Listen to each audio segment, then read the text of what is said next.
If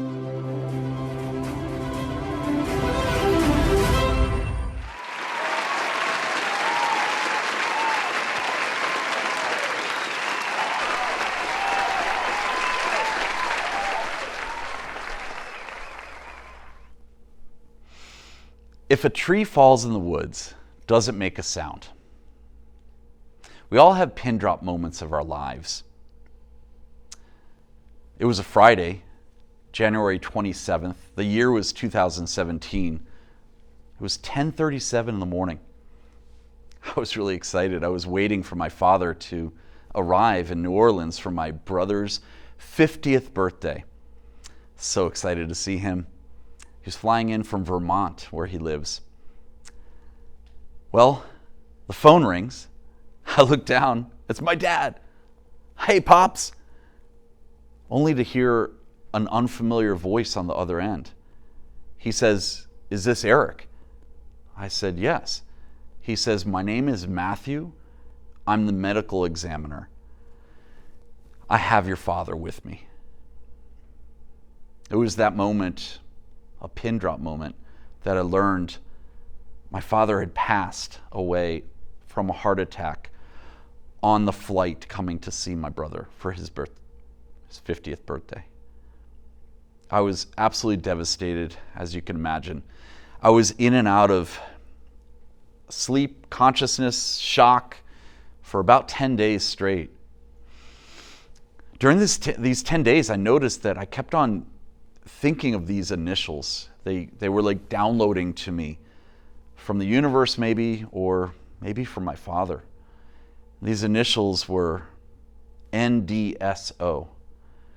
NDSO. I didn't know what it meant, but then it started downloading, the actual words started coming into vision.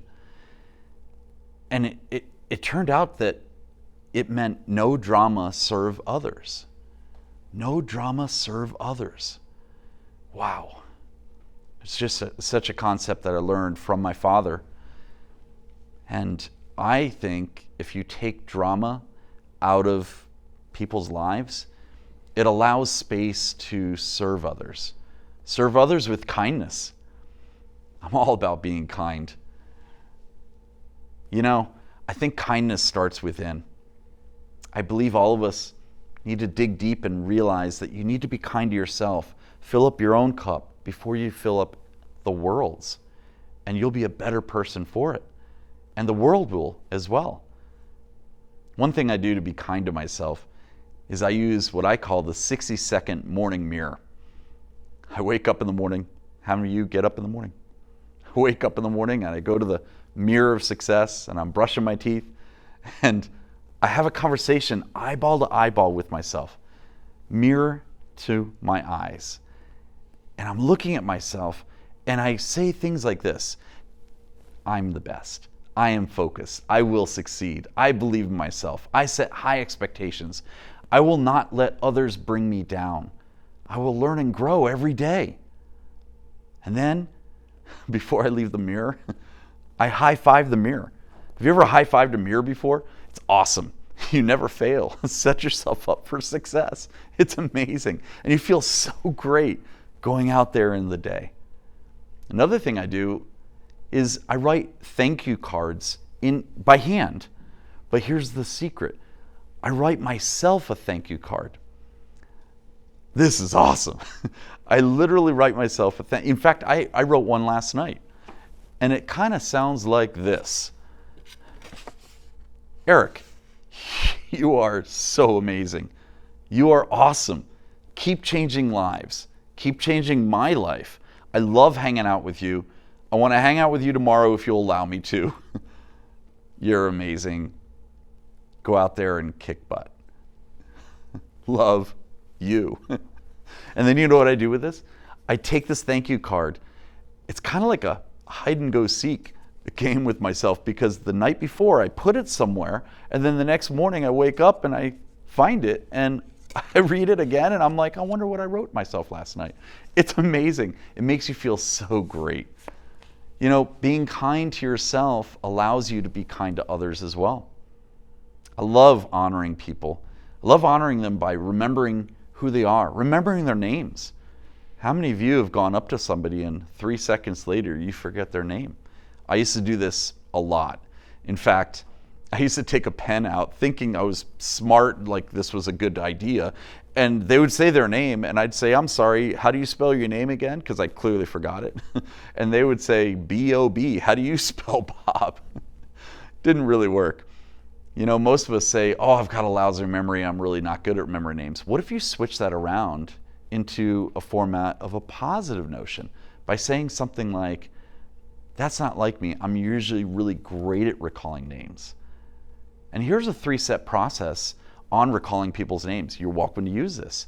Step 1 is place their name at the beginning of the first sentence when you meet someone. Then put it towards the end of the next sentence. And then repeat it 3 to 5 times. I'll give you an example. I meet someone named Nicole. I'll say, Nicole, my pleasure meeting you today, as I'm shaking her hand. Then I'll put her name towards the end of the next sentence by saying something like, let me ask you a quick question, Nicole. And then repeat it 3 to 5 times. To yourself, don't repeat it out loud. It's very embarrassing. Don't do that. Another thing you could do is honor people by listening skills. I believe listening is so immensely important these days. Have you ever noticed that many people don't really listen? We pretend to listen, or we talk. We talk ourselves sometimes into things. We talk ourselves right out of it. And we still are not really being present and listening. There's a secret to listening. If you take the word listen and you rearrange the letters into another word, it literally is the secret to listening. It spells the word silent. We need to be silent. We need to be present in the moment. Reminds me of an Irish playwright, Samuel Beckett, in one of his famous plays, Waiting for Godot.